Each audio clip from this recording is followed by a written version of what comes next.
Welcome to the Survivalist Podcast with Mark Puhali, Doc Montana, and Matt Gould.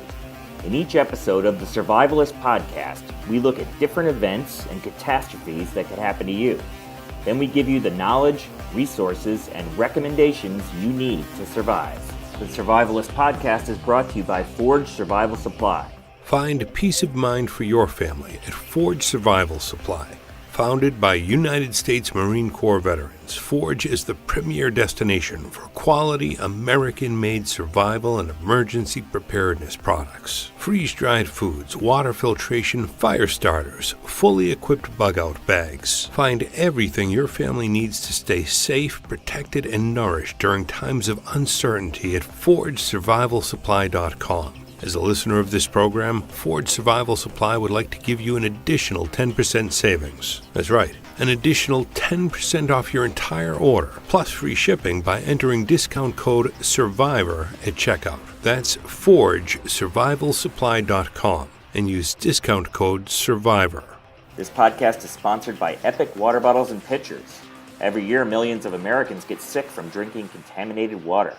Epic water filters remove chlorine, heavy metals, chemicals, industrial pollutants, pesticides and herbicides, iodine, and microbiologicals from your water. All of this is done with BPA-free, recyclable bottles and pitchers that are made in the USA. So keep your family safe and healthy with Epic Water.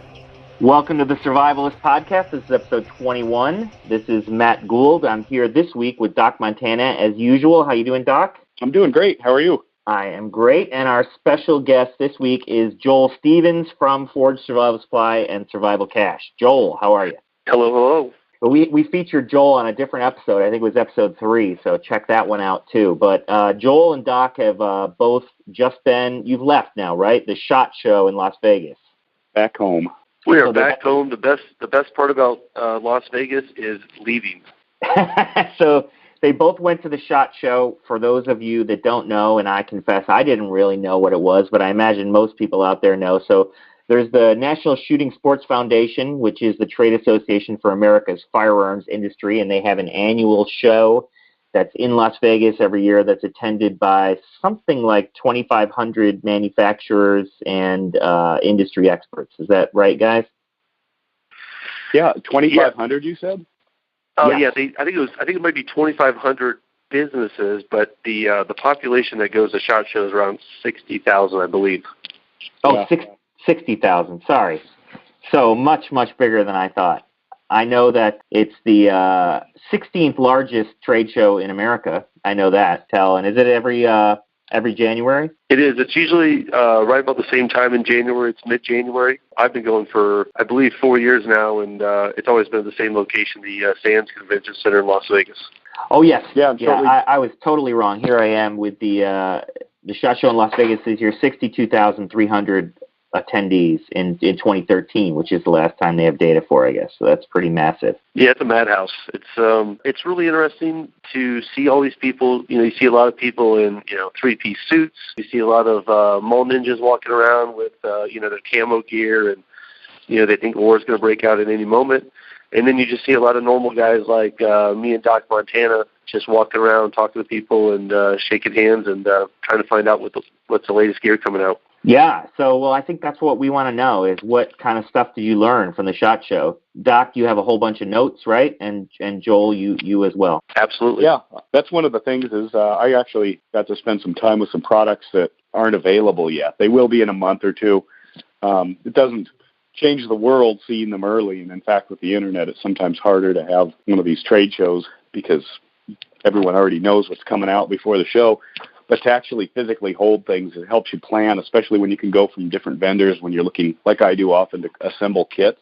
You can start to see how these pieces all play together. And there's stuff they're collectibles, they're things show pieces.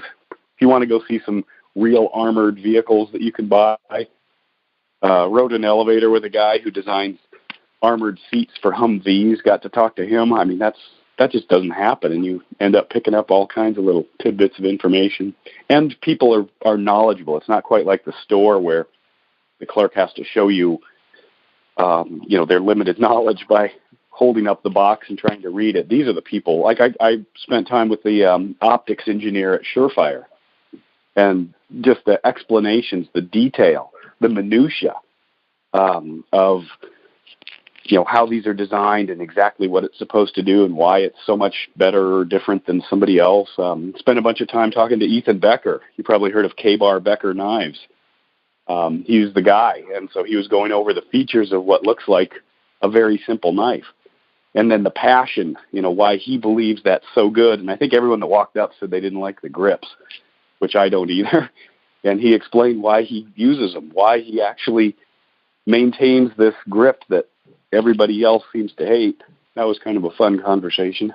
Well, and what was the reason? But anyway, he said he actually likes it in his hand because he doesn't get hot spots. The K-Bar Becker grip is known for being kind of a hard plastic, very hard, smooth plastic. I have one, and I don't like the deeply recessed screw holes that hold it onto the knife frame. And they actually make aftermarket micarta handles, which is kind of an epoxy fabric material. And I really like those, except they cost almost as much as the knife, which doesn't make sense to me. But anyway, he showed me what he really liked, and I thought, okay, he's using his knife completely differently than I am. But it's such a big, beefy knife that you'd think you'd be, hanging on to it, with dear life as you're just whacking your way through something.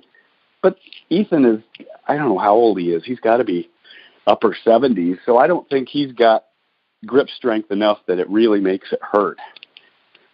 And I don't think he's chopping away at trees. He lives in Florida, I think. Doesn't like the cold. So I guess that explains some things. Yeah. Joel, what thing did you see that you're most excited about? Well, I saw some novelty stuff that I thought was just, I'm always impressed with, American entrepreneurs and, engineers and what they come up with. There was this guy out of Utah Auto Ordnance LLC. They designed a AR-15 Gatling gun, and it was basically two DPMS AR-15s side by side, and they had Doc can probably explain it more since he's more of a scientist than I am, but they basically had this contraption that went around the trigger group that as you cranked the arm, it kind of bilaterally fired each trigger one at a time, and every time you cranked the handle, you shot 4 rounds. And just growing up in the 80s watching, some Clint Eastwood shows and stuff like that and seeing Gatling guns, I thought it was pretty cool. It was designed so that you could put the Surefire 100-round mags underneath, into the mag wells. So you basically had 200 rounds, with a real Gatling gun handle that, could rapid fire 4 rounds at, a second through. It was just pretty badass. It wasn't, you'd waste a lot of ammo. It costs, I think, $7,000, but it comes with 2 AR-15s. But as far as, and it's completely legal. That was the funny thing. It's not a machine gun. It's completely legal. He has ATF approval. He's going to go into production. So, if you have $7,000 burning a hole in your pocket and you want to waste a lot of ammo and have some good times with your friends at the range, that this thing could be for you. I think that is hilarious. I don't know. Did I ever show you the thing my friend Jorg Sprava made, which was the Gatling gun BB gun? I saw that on YouTube. Yeah. Who doesn't love a Gatling gun? Everyone does. No, exactly. That's really good. And so what was the purpose of you guys going? Mainly to check out what kind of gear you could get to sell at Forge Survival Supply? What's the best? Yeah, we kind of have a two-purpose when Doc and I go to SHOT Show. One, we want to kind of, be on the cutting edge of what's coming out, both in the outdoor world and, maybe the EDC and firearm world. Not only for Forge Survival Supply, but also just, personal knowledge. And then, we obviously have Survival Cache and SHTF blog and Tactical Cache. So we're always looking for gear to review. And, we get a lot of gear requests sent to us by companies that are, companies that we don't want to review their gear. So we're always kind of looking for the latest cool gear to review. And so myself and Doc were walking around, talking to manufacturers, trying to find the latest cool stuff. And seeing if we could get a demo sent to us and, for review on Survival Cache or Tactical Cache or SHTF blog. Yeah, one of the things that really helps is you can talk directly to the marketing person, so they can also kind of assess your, not only maybe your the good side, the talents, et cetera, but also what your motives are. Because there are a lot of well, Joel mentioned the mall ninjas walking around that want to be somebody, so they go up to Magpul and say, hey, will you give me a bunch of your gear so I can make a YouTube video or something? But obviously they have to watch, how much that costs to give away gear. But if we can start talking to them and they start getting excited because of what we do and what we offer and the level of detail that we can put into kind of sharing our experiences with the gear, then they get excited, and then they start moving forward to, hey, we've got this stuff coming out. And I'm doing that with Magpul right now. As soon as they release a few of their new products that are of interest to me, I'm going to get a hold of them. But I've already, I've photographed them. I've talked to the engineers. I've done the measurements I needed, so I'll be able to work with the thing right away and get the review out. So they're excited about that. Others, I met with SOG to see their brand new line of American-made knives. I'm finally interested in some SOGs because I think the quality is there with their new stuff. And they said, hey, what about your multi-tools? And I said, I'm not really a big fan of SOG multi-tools. They make good ones, but I kind of like the leather. And they asked me, what don't you like, or what would you want to see changed? And then they literally went to their case and said, this is it. And we went through it, and it's like, yeah, that's a good one. I can see where you've adjusted, the things that I might not have liked. Apparently others felt that. And it's like, there's one on the way. Tell me what you think. Go out and use it and give us feedback. And you meet the head of SOG. He's excited to hear somebody who's excited about his products. So that is very hard to do over email or even the telephone, to that back and forth. And you can ask really specific questions. And they got the engineer right there. Hey, man, I designed this thing. So then we can get some inside information. So that's hard to do any other way. So does every manufacturer have a big booth or area where they display things? Is it sort of like the auto show, going to that, or is it more like do they throw parties, things like that? Yeah, it's more. It's not like a typical gun show. It's really more like an auto show. So like there's a couple different sections of SHOT Show. There's the top, or the big section where the Glocks are, the Smith & Wessons, the Remingtons. And then there's a tactical law enforcement section. And then downstairs it's kind of like, I would kind of call them the up-and-comers. They have nice booths on the main floor as well. But, as you go up to the second floor, that's where, you're on a 10 to 15-year wait list to get into that area. And, there's a lot of celebrities up there. When I say celebrities, I'm not talking about, gun celebrities. I'm talking about Ted Nugent type people. So it's all relative. Yeah. But, well, what are the other kind of celebrities, like Mike Rowe? Like this, does he go to this? Or I didn't see him. I saw Dave Canterbury there. I saw a couple of commentate. I saw like David Webb there, who's on Fox News quite a bit. I can't even think of her name, but she's on The Blaze. She has her own show, dark-haired, very good-looking, attractive girl. I got the video of that. Yeah. Yeah. So trying to think of some other people I saw, but there's kind of what I would call like minor celebrities like Hickok 45 and guys like that are hanging out at SHOT Show. Gunny and Jerry Michalek and the people you run into when you're cruising around the high-volume YouTube videos. Yeah, Jesse James was there. I saw him. He had his own booth there for his rifle collection. So, actually, that was one of the. That was there's obviously 1,000 companies selling rifles, AR-15s. Actually, they had a pretty unique rifle that I really liked at Jesse James's booth. It was I might be messing up how you say this, but the Califas Nomad. And I've always been a big fan of the Scout rifle. Kind of like the SOCOM 16 model. I hate the cheat weld on the SOCOM 16, but I love the rifle itself. Jesse James's company came out with this new rifle, Califas Nomad, and it's potentially legal in California, New York, Massachusetts, and Connecticut.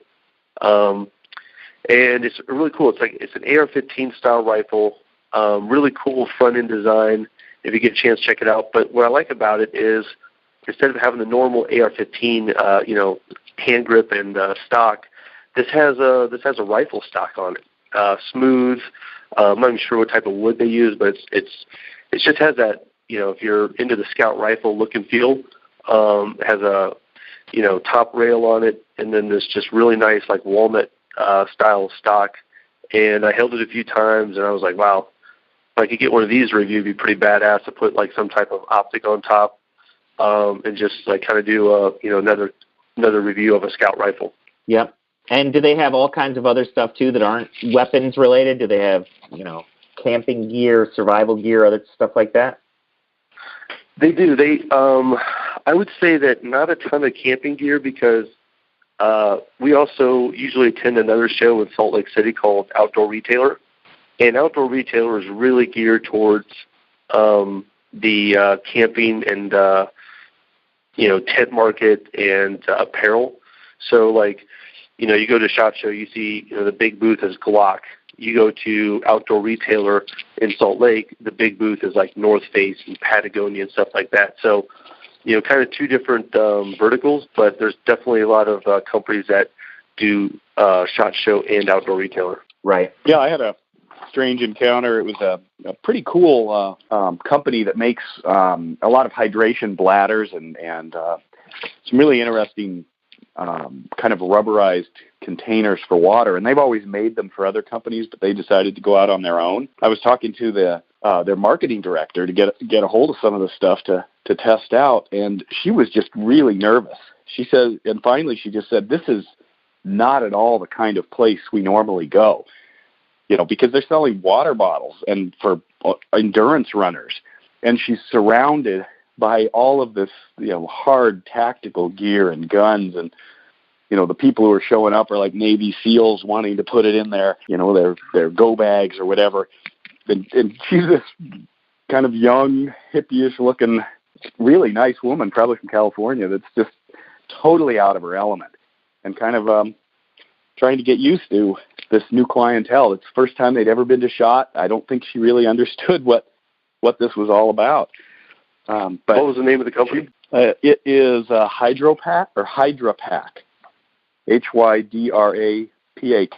actually shot some video. They have kind of the standard 32-ounce Nalgene-shaped bottles, but they're kind of a rubbery material that they use, so you can actually fold them flat, almost like a deck of cards, round deck of cards. But she filled one with water and then stomped on it, and it just blew up kind of like a balloon, but didn't pop. And she said they're very durable. They're, I guess, way more, for a soft material, way more durable than anything else that's out there. I'm looking at it. All sorts of different odds and ends that, I'm into it. I think this stuff's great. Yeah, I just went on their website. Yeah, they have the Stash, the Shape Shift, the Ultra Flask, and they look like great stuff. Yeah, it sounds like they're also interested in getting into maybe some more tactical markets, because there's not a big difference between ultra adventures and the tactical side.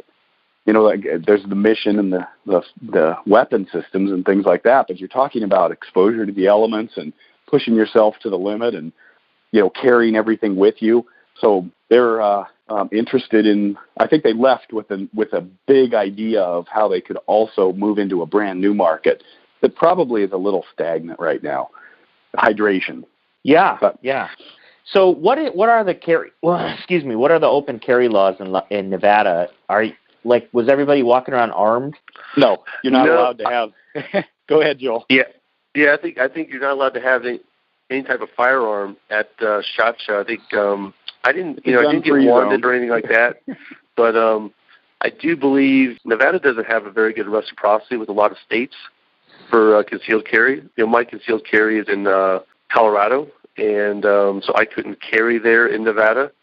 As you can imagine, with military-grade surplus, or not surplus, but military-grade firearms and, everything that's going on there, there is a tremendous amount of security there. Las Vegas PD, there's FBI, ATF, there's pretty much every law enforcement agency from local to federal is there in force.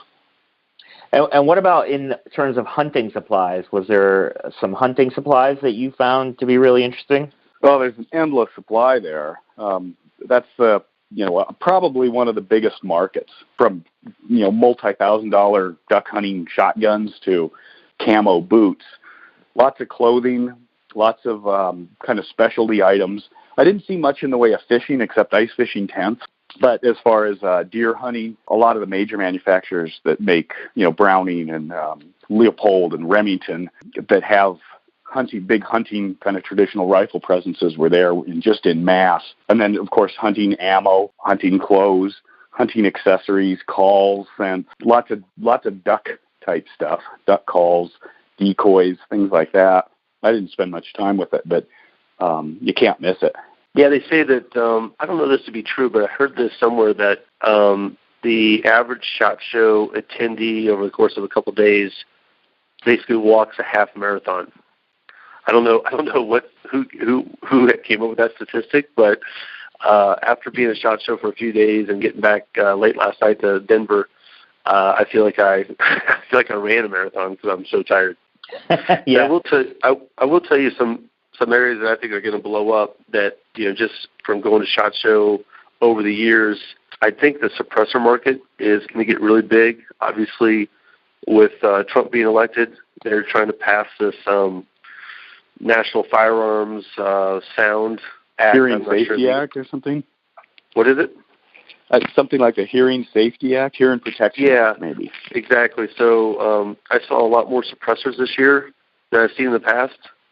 And, suppressors become, much easier to get without going through the stamp process and forming a trust. That market's going to be huge.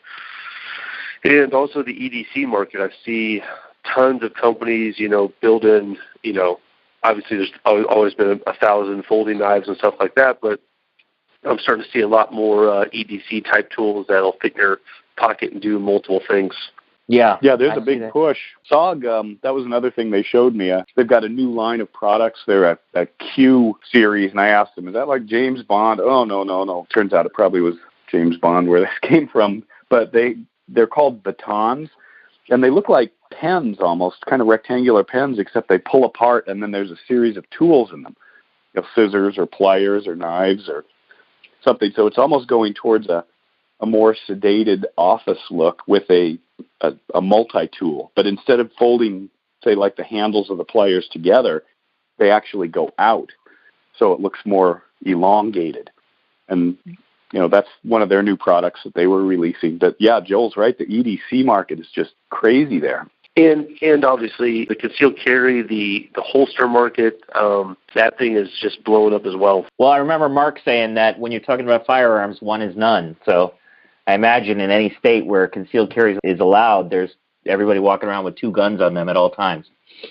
Yep, absolutely. Let's just hope that that national, I think they're trying to pass like a national reciprocity law for concealed carry, which I think would be a phenomenal idea. Yeah. What else? What about the Matt's like, yeah. maybe not in New York City, right? Well, I'm thinking to get a concealed carry in New York or New Jersey, I feel like you have to be in the police department to get that. I don't know. Right.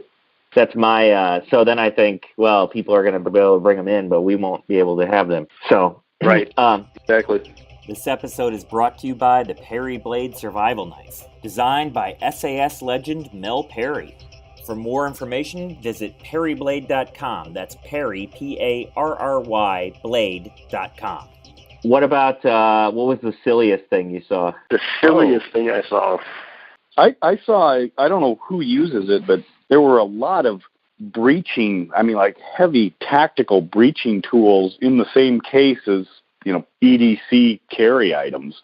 So I kind of wondered if maybe there's a new trend that we'll all have a breaching hammer in our cars for whatever reason, because there sure were a lot of them. Yeah, they were also in the police and law enforcement area, but I just stumbled on them all over in cases with tennis shoes and pocket knives. That Gerber had one sitting out. Well, I don't know, like 5'11". That's crazy. I photographed one. It was huge. It was, and I asked, it was at the Gerber booth. I said, "What? It's just sitting there on the counter along with the other stuff." And it's like, "What's the price of this thing?" And he's $350. It's got a wall mount. Looks like something you'd hang in your house, except it's a sledgehammer for breaching. And so I'm wondering if that's a new market. Is maybe you might need to go through a wall to get out of your house. So. Or your mother-in-law needs one to get into your house. Yeah, I forgot my keys. Oh, I've got a master key over here. Yeah, I forgot my keys. I'll just use the breaching tool. Exactly. Yeah. It just seemed just wildly out of place because there wasn't a whole lot in between it. Keys, we don't need no stinking keys. Yeah. Man. There was a lot of firearm safety stuff there as well, which I thought was pretty cool. One of the things that I've kind of struggled with in just the, modern concealed carry lifestyle is, I like to have a gun in my car where so when I get in my car, call me crazy, but I prefer to have my pistol in my center console and not on my hip. I just don't think it's comfortable when I have to drive for like 45 minutes or something like that, having a pistol stuck on my back. So I like to put it in my center console. And I've always struggled with, okay, so I get out of the car, is that pistol secure? Do I need to get, some type of little gun lock that goes into my car? I did see a new product called Identilock, IDENTILOCK. Not even on the market yet, but it's really cool. It basically is this locking mechanism that goes around your trigger, and it uses your fingerprint. It takes your fingerprint 8 different times at different angles to make sure that in an emergency it can identify you right away. And you basically just put your finger on this, finger scanner, and this locking mechanism that's basically around your trigger just pops off. And it's really cool. So, like, let's say you leave your gun in the car and your wife takes your car with your kids. You don't have to worry about someone getting in the center console and actually discharging the firearm. This is actually blocks the trigger from anybody touching it, which I thought was pretty cool. That is cool. Yeah, there's a lot as far as the containment of guns. Here's an example of how that's gone mainstream. One of the first booths I stopped at was Stanley. Like Stanley Tools at the hardware store. They have a new line. I was thinking of Stanley, my neighbor. Oh, yeah. They have a new line of lock boxes for pistols, with like key codes and fingerprint ID and traditional keys, but there are 4 firearms with the Stanley logo and the little yellow frame around it. So I imagine you can go get your screwdriver and your carpenter saw and your pistol lockbox all at the hardware store. Well, they say there's 300 million firearms in America, right? So it's a big market. Yeah, I would take that number and double it probably. I don't think people tell you exactly what they have on surveys. How many they have, yeah. The other thing that I think is going to be big, it's already big and getting bigger, is the short barrel rifle market. I see all these companies now. Obviously, SIG came out with that arm brace a few years ago. ATF ruled on it. Not sure what the final ruling is today. But, there's a company called Gearhead Works I saw that's making this kind of a new style brace. I think it's even better than the SIG, called the Tailhook.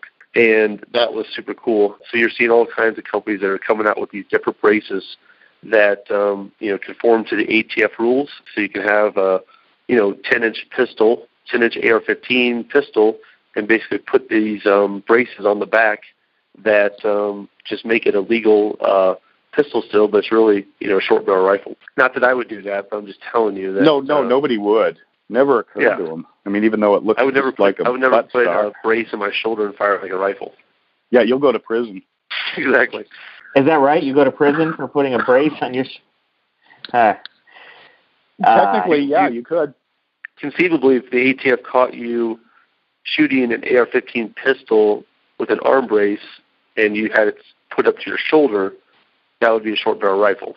So I'm not sure if they've arrested anybody for doing that yet, but I think it's illegal. What about hearing protection? I read a really fascinating, I know they have the shooting, the headphones that are made for shooting ranges so that you can hear the softer sounds and it blocks out the sounds of the shooting. And I read a great story, I think, in the Atlantic about how we should be providing these for all our infantry people in the armed forces, which I think makes common sense.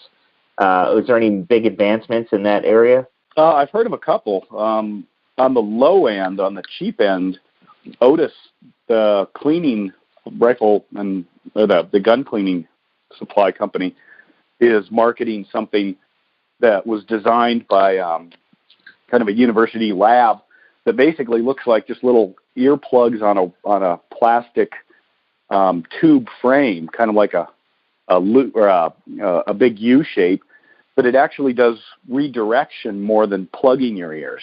And I played around with it, and it's been out for maybe a year or so, but it's pretty amazing for such a simple, cheap device. It sells like $20, and it actually, instead of tries to block the sound, which then requires a tight seal, it actually just redirects it, so it doesn't enter your ear. And it was explained to me as kind of providing the sound a path of lesser resistance than inside your ear, and the sound takes that.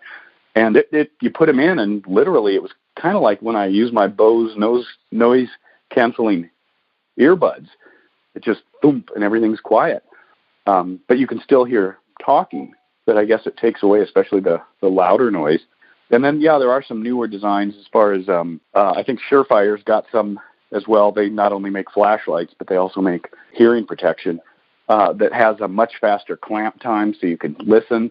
But if there is a loud shot, it shuts it off, within a very short amount of time.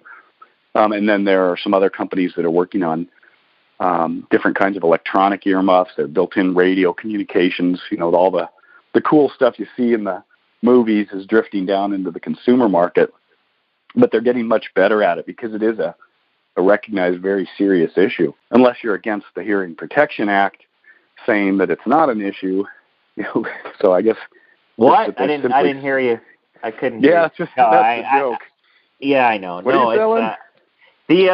Well, I know hearing loss in the military is a big issue, right? It's like one of the most common injuries that, if they classify it as an injury, but some huge percentage of U.S. Marine Corps infantrymen have hearing loss.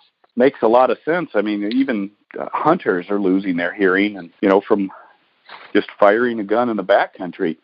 That's not an SBR in a small quarters environment, which is just deafening. It's like, dynamite going off around you. Oh, I wanted to mention with Surefire, not only are they making flashlights, they have a new product out called the Fire Pack.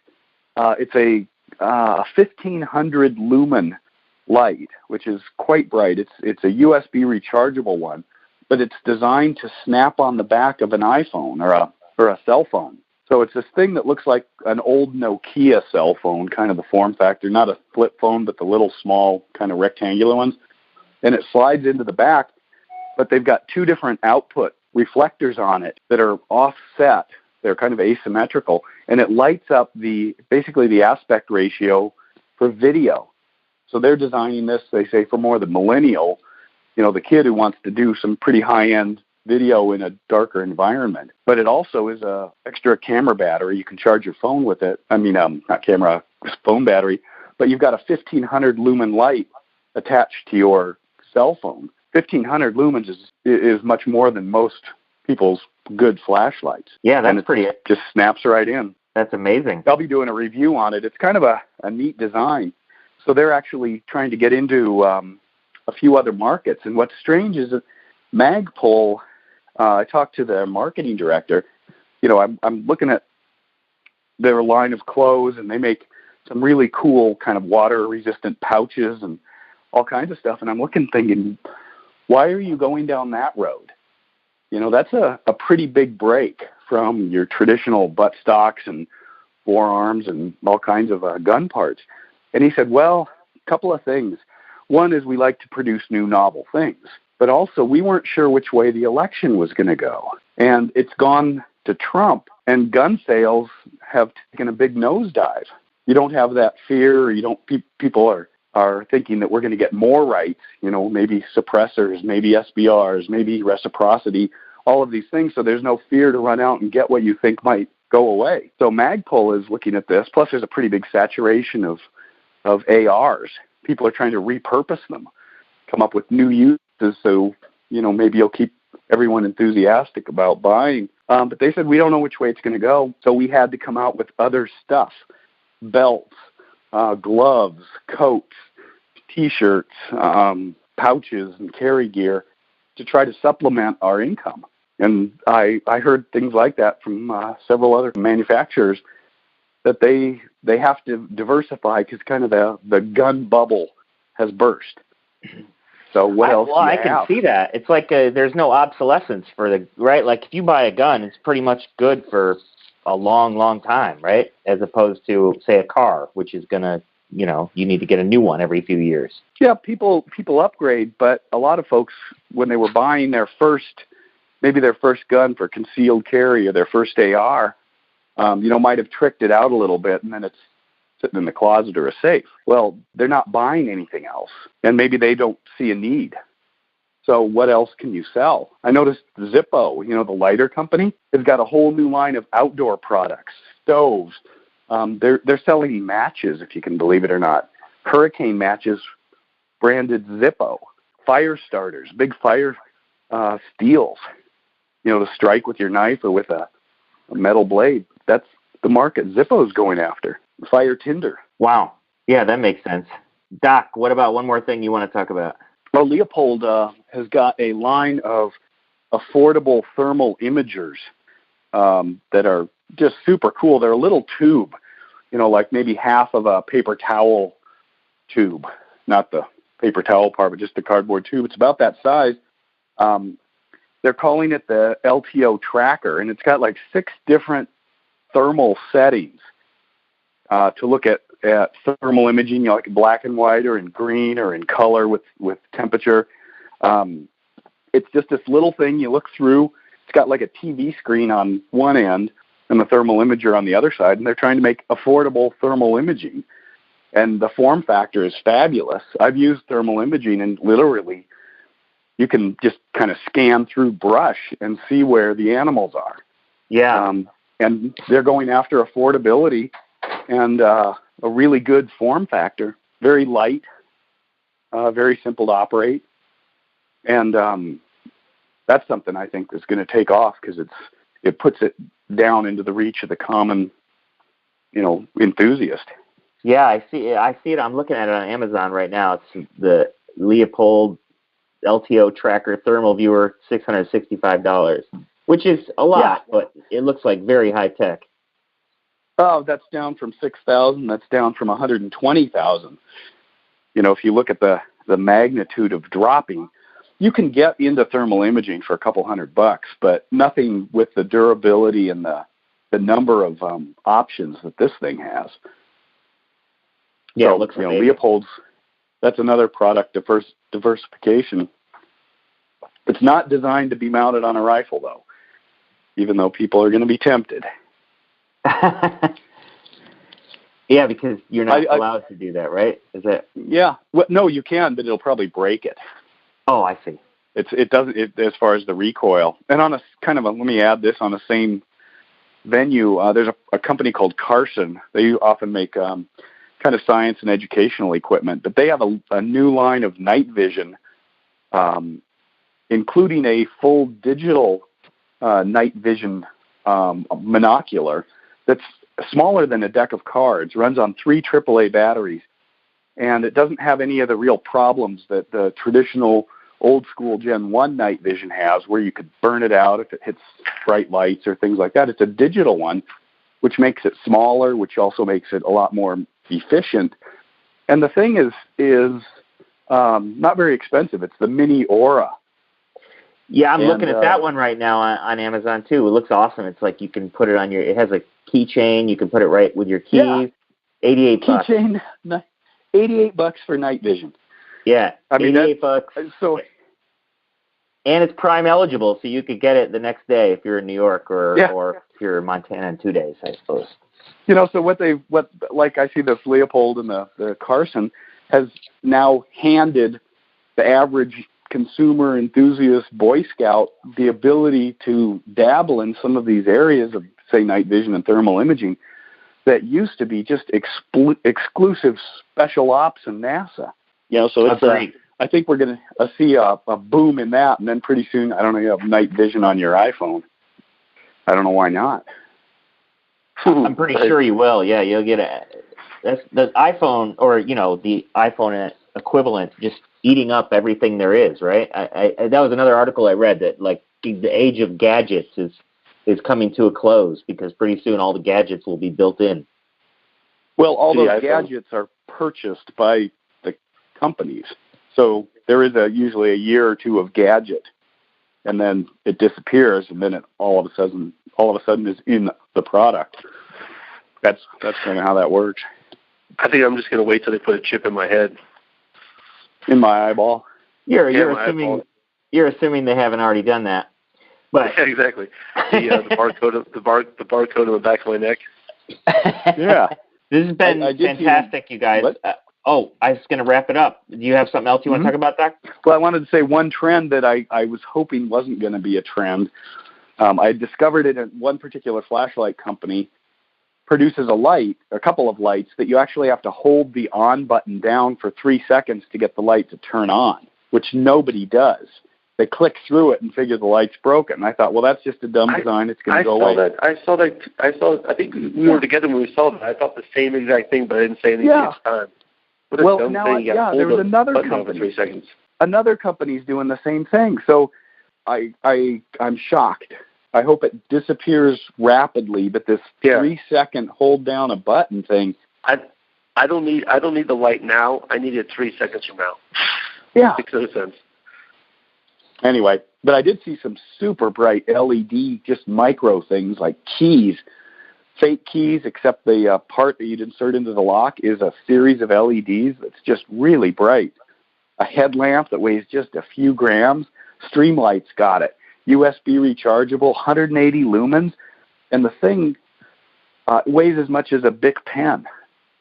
I mean, there's some really cool stuff that's going to be out soon that is inexpensive and high powered. So I wouldn't buy any expensive flashlights till this stuff hits the market. Yeah, that's a good tip. It does seem like flashlight technology has been really moving fast. It's following Moore's law. I mean, there's definitely a lot of doubling of things, not just an increase in things. Yeah. I would like to have a flashlight that's totally solar and as bright as those ones, so you never need to worry about batteries ever. That's what I would like. Yeah. Well, I think what you're going to see first is probably all the USB rechargeables. I'm starting to become a pretty big fan of those, simply because you can always leave with a fully charged flashlight, whereas a lot of folks just are carrying it till the batteries are down, so you don't know if you've got 35% life left when you leave the house. Why don't you have 100% every single time? You see what happens when you charge them? I mean, you always have fresh batteries. Well, thank you, guys. This has been great, super useful, and I enjoyed it. Excellent. You've been listening to the Survivalist Podcast with Mark Buhali, Doc Montana, and Matt Gould. Brought to you by Survival Cash, Forge Survival Supply, Epic Water Bottles and Filters, and the Perry Blade.